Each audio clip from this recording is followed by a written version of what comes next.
This opening session confirms that multilateralism makes more sense when it establishes dialogue with civil society and it turns principles into action. Please allow me to confirm a position that Chile maintains since the Palestine matter became part of the UN nation back in 1947. That becomes a state policy. We support the right of the Palestinian people to the self determination and to an independent state, which is feasible, that coexists in peace and security next to the State of Israel within safe and internationally recognized borders according to the resolutions of the United Nations.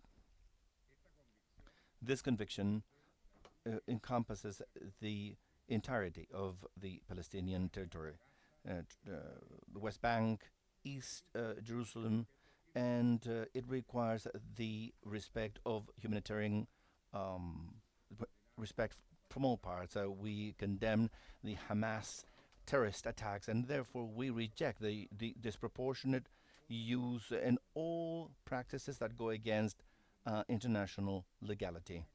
No cause can be defended by attacking the innocent and civilians, and it is not possible to build safety by violating human rights. The humanitarian devastation in Gaza demands immediate measures and sustained measures. We value the progress that has been driven by regional stakeholders and global stakeholders for a ceasefire in Gaza. Anyway, it is absolutely necessary for this to be fully effective and that is not violated or infringed. It has happened already. We reiterate the urgency of guaranteeing full humanitarian and unobstructed access for humanitarian aid and to progress into a credible political process to the solution for both states. That's the horizon that Chile promotes in multilateral fora in which we take part and with which we are fully committed. Between 2023 and 2025, Chile has funneled aid through UNRWA and UNFPA to assist a Gaza population with a focus on protecting women, girls, and boys. Likewise, we have executed evacuation operations to save Palestine lives in an extreme context. These contributions reflect the humanitarian vocation of Chile and the conviction that international cooperation is absolutely essential to alleviate suffering and to affirm the respect and humanity. We know, however, that doesn't replace the urgency of finding an effective and long lasting political solution. Hence, I'd like to underscore the value of this meeting with civil society in Latin America, and most of all, with the Palestinian um, community in Chile.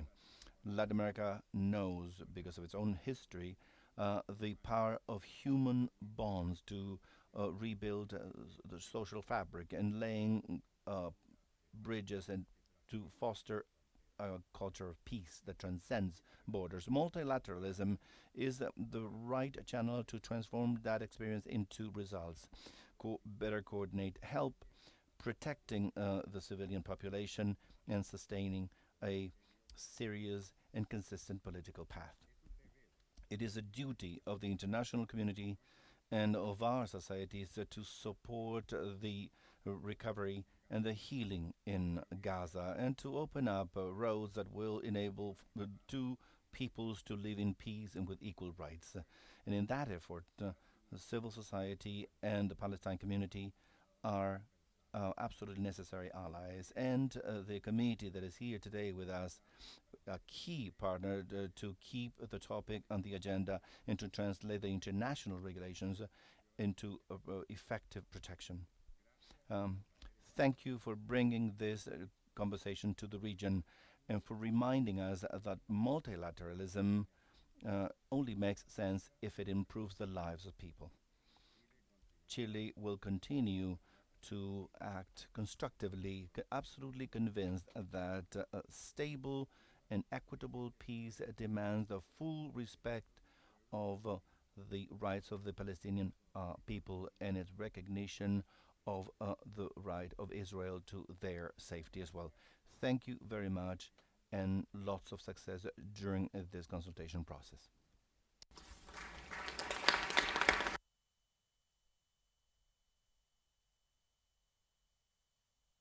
Thank you very much for your remarks, Mr. Minister, and for the historical solidarity and friendship of your country with the Palestinian people. The support of Chile has never failed the Palestinians. I would also like to highlight that yesterday, the committee delegation met with members of the friendship group in the Chilean parliament, as well as representatives of the Palestinian community of Chile. I now request the Executive Secretary of ECLAC and representative of the UN Secretary General, Mr. José Manuel Salazar Chirinas, to deliver his remarks. You have the floor. Thank you. Thank you very much. His Excellency Alberto Van Clauren Stork, Minister of Foreign Affairs of Chile, His Excellency Ambassador Colin Seck, Chair, Committee on the Exercise of the Inalienable Rights of the Palestinian People, Permanent Representative of Senegal to the UN, His Excellency Ambassador Vera Baboun, Ambassador of the State of Palestine to Chile, members of the Diplomatic Corps, representatives of civil society. Welcome to ECLAC. It is an honor to address you on behalf of the Secretary General and make a statement in his representation. Over 2 years after the horrific acts of terror by Hamas and other Palestinian armed groups on 7th of October and the devastating and unrelenting hostilities in Gaza, we now have a glimpse of hope with the ceasefire in Gaza, the release of hostages, and the scaling up of humanitarian aid.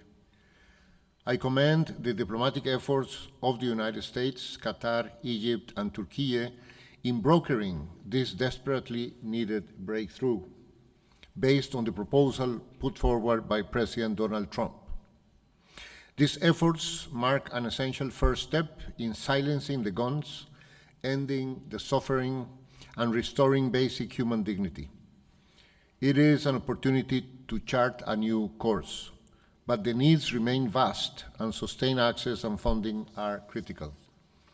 I call on all parties to consolidate the ceasefire in Gaza and transform it into lasting peace. At the same time, the situation in the occupied West Bank, including East Jerusalem, is steadily deteriorating, further eroding the viability of the two-state solution.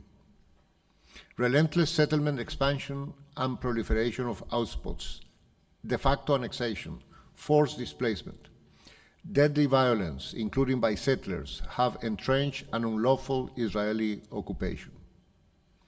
Israeli settlements are a flagrant violation of international law.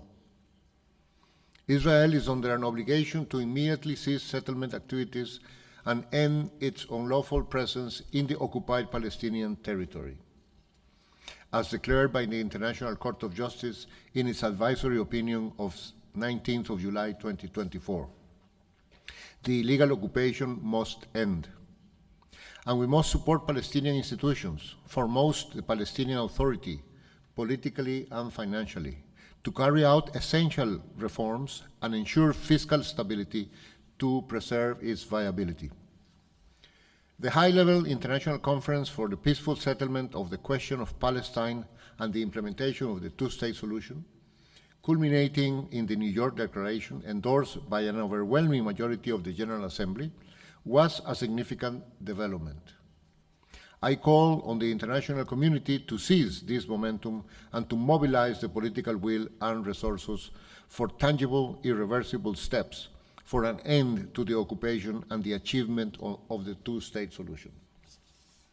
We urgently need to restart a credible political process that can deliver that outcome. Two independent, sovereign, democratic states, Israel and Palestine, living side by side in peace and security within their secure and recognized borders on the basis of the 1967 lines, with Jerusalem as the capital of both states in line with international law, UN resolutions, and other relevant agreements. The United Nations is continuing its work in coordination with all parties to support the implementation of the ceasefire in Gaza and to alleviate the suffering of civilians across the occupied Palestinian territory. I underline the need for full, safe, and sustained access for humanitarian workers, the removal of red tape and impediments, and the rebuilding of homes, schools, and infrastructure. In this regard, UNRWA remains indispensable.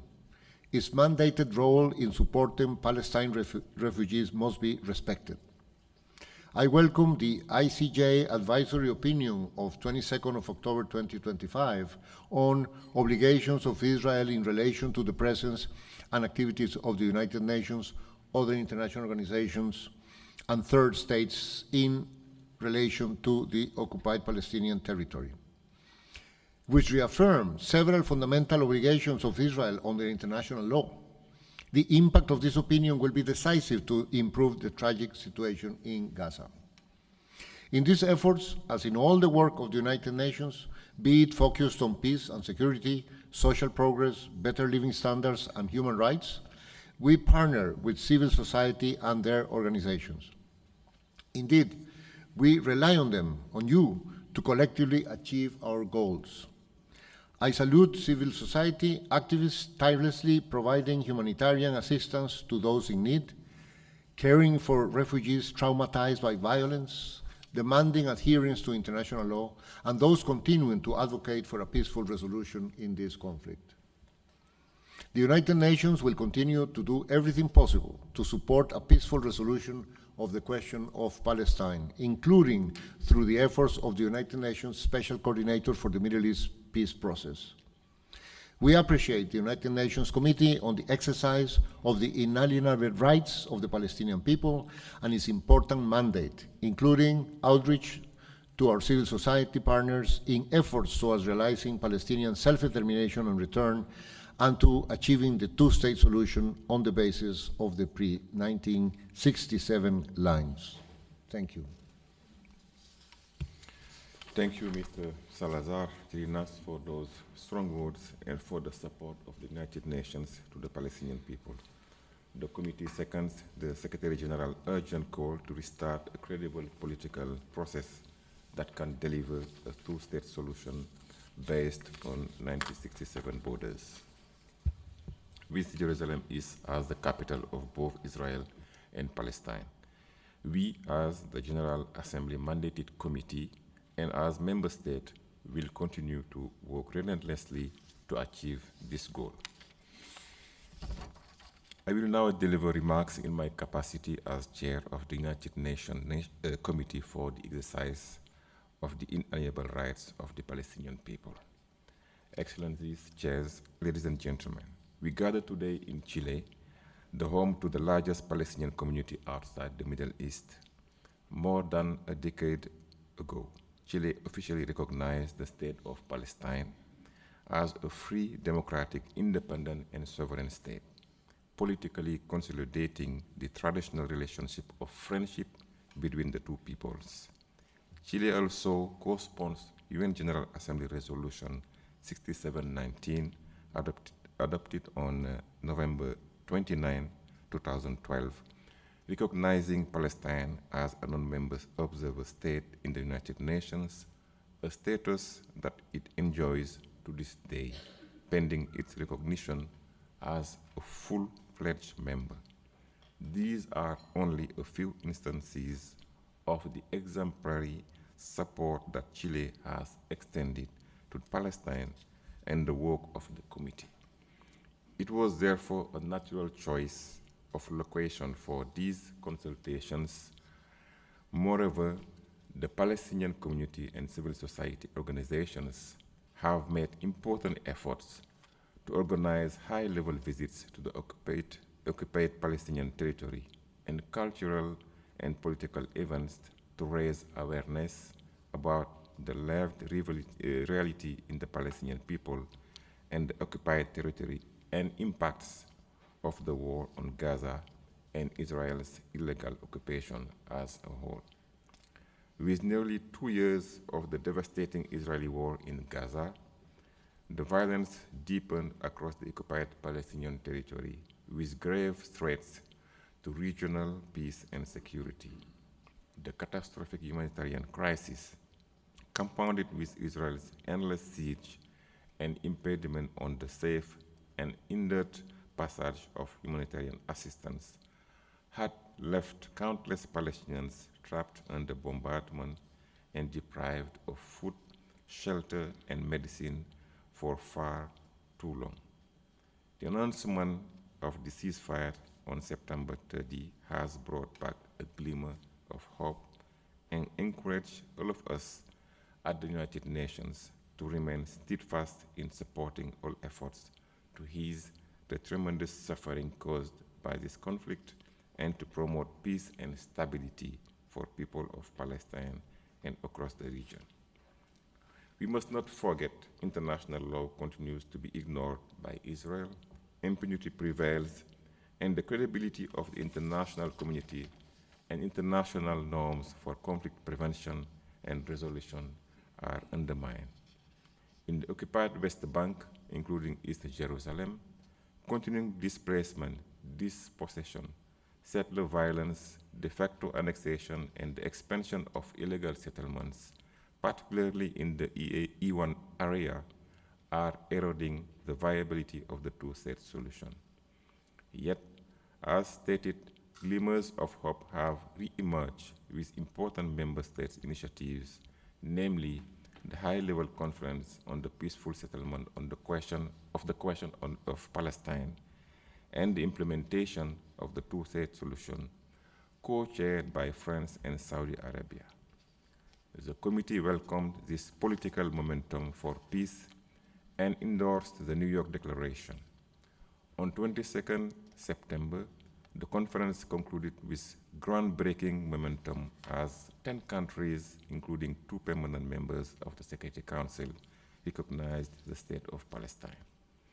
As a comprehensive plan to end the war in Gaza is to be discussed at the Security Council, we reiterate our call for an immediate, safe, unconditional, and unhindered delivery of humanitarian assistance through all crossings and throughout Gaza, and the lifting of all crossings by Israel for the resumption of power supplies, entry of fuel, medical supplies, food, and water. Gaza is an integral part of a Palestinian state. As underlined in the New York Declaration, there must be no occupation, siege, territorial reduction, or forced displacement. We must continue to reaffirm the two-state solution as the only viable solution to ending illegal occupation and express our commitment to taking concrete measures in accordance with international law and in line with the relevant UN resolutions and the ICG advisory opinion to help realize the right of the Palestinian people to self-determination and to counter threats of annexation and forcible displacement. Lastly, on behalf of the committee, I would like to thank each one of the Palestinian diaspora and representatives of solidarity movements and NGOs in the room for your relentless support and work throughout the past years, both at the UN and individually with your countries and on the ground. Your mobilization and expertise have allowed member states to reach the milestone I mentioned earlier. Your efforts have contributed to putting forward common recommendations among member states for the implementation of the year resolution ES 10/24, upholding human rights and promoting accountability for breaches of international law. They include an arms embargo on Israel, targeted sanctions on and the suspension of diplomatic relations, trade and cooperation agreements, as well as the sanctions on complicit actors. The world is watching Gaza and the whole of Palestine. States must step up to their responsibilities. There are obligations each of each of each one of us must uphold. As the Secretary General has said, we cannot let this fragile moment slip away. And I thank you. I now have the honor to request a representative of the State of Palestine, Ambassador Vera Baboon, to deliver her remarks. You have the floor. Muy buen día. Good morning. On behalf of the State of Palestine, it is truly an honor for me to provide you with a warm welcome to His Excellency Alberto Van Claveren, the Minister of Foreign Affairs of the Republic of Chile, to His Excellency Manuel Sirinach Salazar, Executive Secretary of ECLAC and representative of the Secretary General, as well as the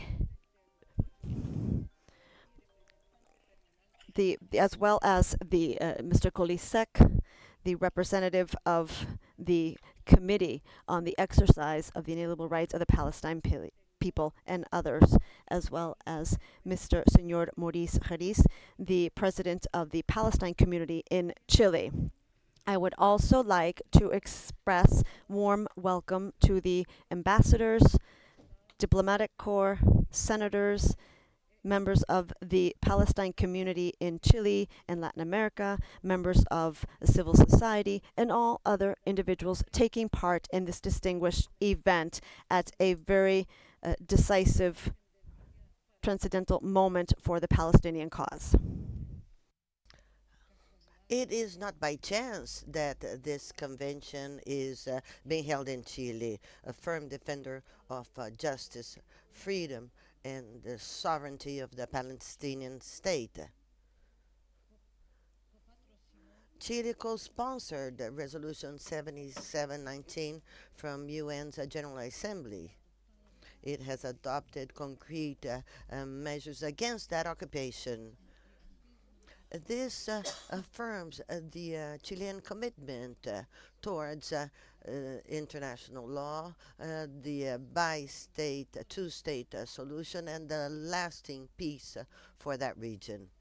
At the same time, Chile has received the largest Palestinian population, the diaspora that has been promoted here for years, the Palestinian cause, through legal and humanitarian measures. And together with that, the Palestinian communities of all of Latin America, including Brazil, Colombia, Mexico, Peru, are joined in this meeting, showing the strength of civil society as the motor for justice, equality, and independence for Palestine.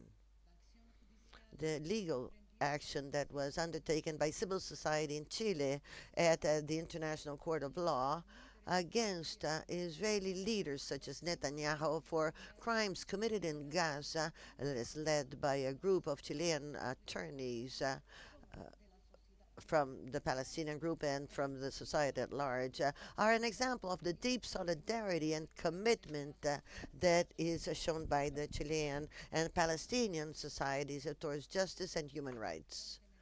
It's important to say, to mention the brave support of university students who have brought their voice against the genocide, claiming for the defense of human rights of our Palestinian group.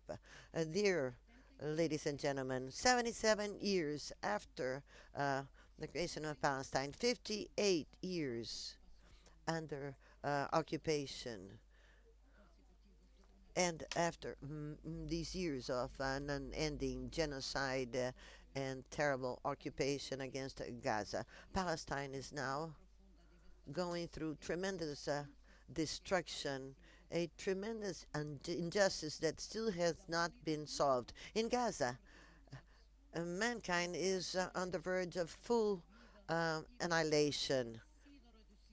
It has been now reduced to ashes.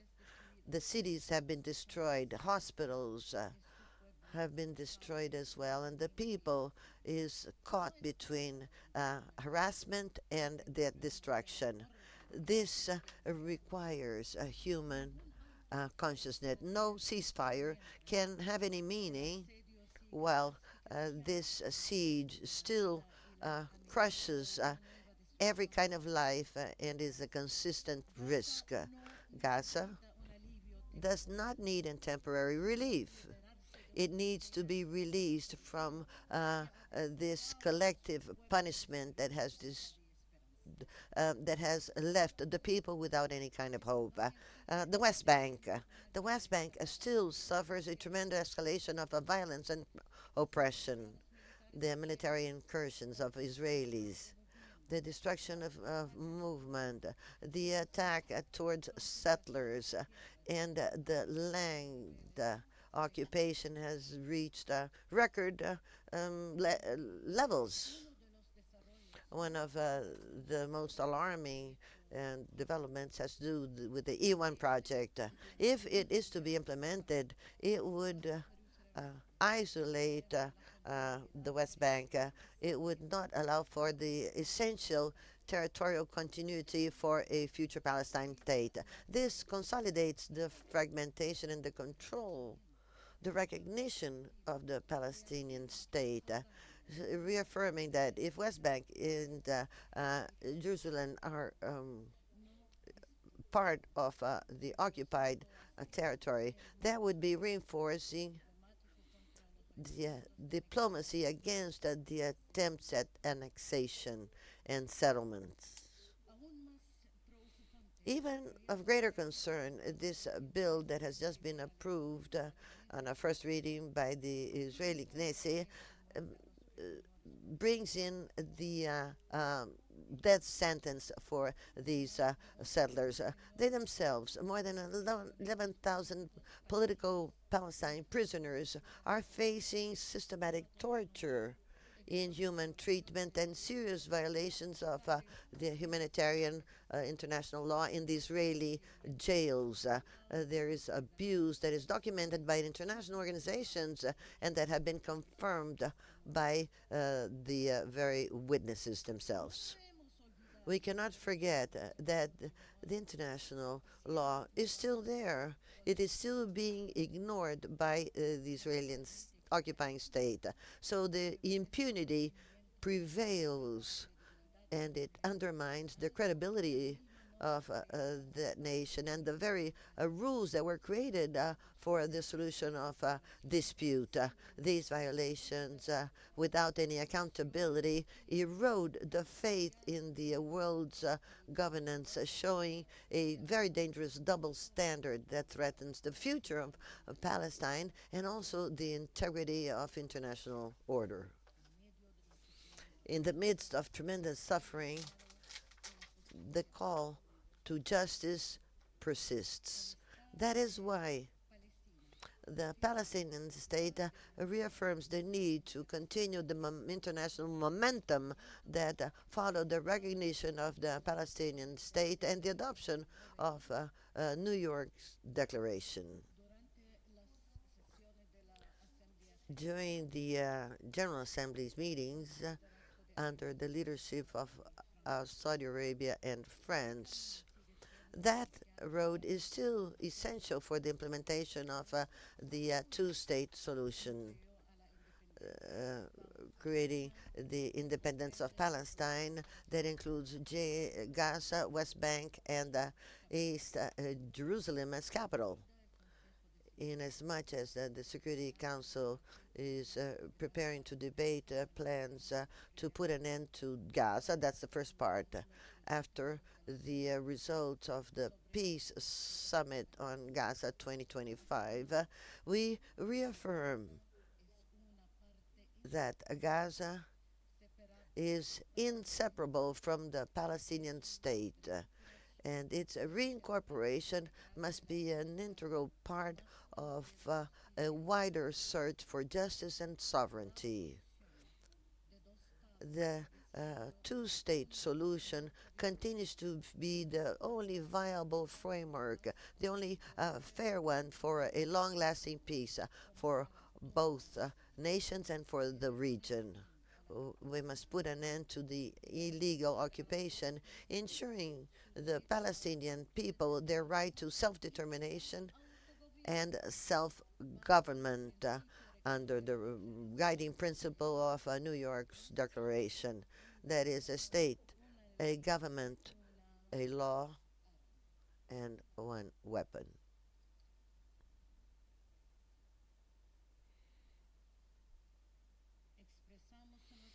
We express our deep appreciation to all UN organizations and agencies for their uh, implacable striving for justice. And we also recognize UNRWA. Its presence is still indispensable to help attend the refugees. UNRWA is still a pillar of hope and uh, help for many, many Palestinians. This must be seen because no people should remain as refugees for more than 77 years. Our deep recognition towards civil society organizations and Palestinian organizations in Chile and in Latin America. Your participation is not a symbolic one, it is essential. Civil society is the guardian of justice and the voice of uh, consciousness. It's your solidarity towards the Palestinian world is proof of your defense to freedom and dignity. As Antonio Guterres says, peace is not just the absence of war, it is the presence of justice. Thank you for your attention.